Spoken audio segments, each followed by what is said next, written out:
د محمد زبید او غریده فاروقي یو داسې ویډیو چې ډیره زیاته بې شرمي پکې کړې ده. ټول حقیقت په ویډیو کې وګورئ او که غواړئ چې د ټول معلوماتو نه خبر شئ نو ویډیو را سره تر اخره پورې وګورئ. که چېرې تاسو زموږ په چینل کې نوي او زموږ چینل مو نوي سبسکرایب کړئ نو مهرباني وکړئ زموږ چینل در سره سبسکرایب کړئ او خوا کې ورسره د ټلۍ نشان ووهئ چې داسې معلوماتي ویډیوګانې درته په اسانه در ورسي. سلامونه دوستانو، دا ویډیو د سند د هغه گورنر په باره کې ده چې د مسلم لیگ نون یعنې د نواز شریف د پارټۍ رهنما دی. د 2 کالو مخکې د سند گورنر هم پاتې شوی و چې اوس د هغه په باره کې داسې خبرونه مخې ته راغلي دي چې هغه د پاکستان یوې مشهوري خبرنګارې غریده فاروقي سره داسې غلط او ناروا عمل کړی دی او ویل کېږي چې دغه ناروا کار یې ورسره په گورنر هاوس کې کړی دی. د محمد زبیر عمر په باره کې خو هسې ډېرې ویډیوګانې شیر شوي دي چې هغې پکې ډېرې جنکو او ښځو سره داسې غلط او ناروا عمل کړی دی او موږ ته چې نن کومه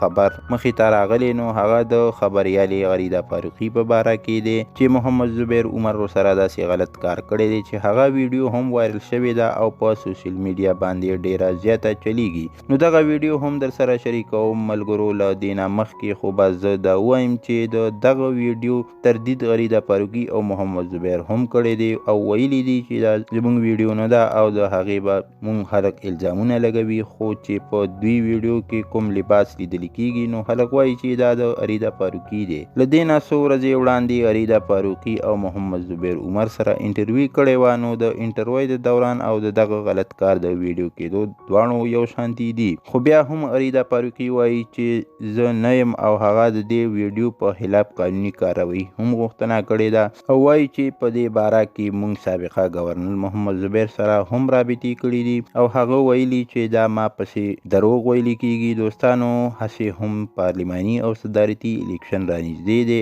او په دې طریقه سیاسي مشران غواړي چې یو بل داسې بدنام کړي او د یو بل مخه ونیسي. ملګرو، دا و د نن ورځ خبر چې در سره مو شریک کړو. که ویډیو مو خوښه شوي نو لایک او شیر یې کړئ او چینل در سره ضرور سبسکرایب کړئ. مننه کوم چې ویډیو م را سره تر اخرې پورې وکتله او د بلې ویډیو پورې د لوی الله په امان.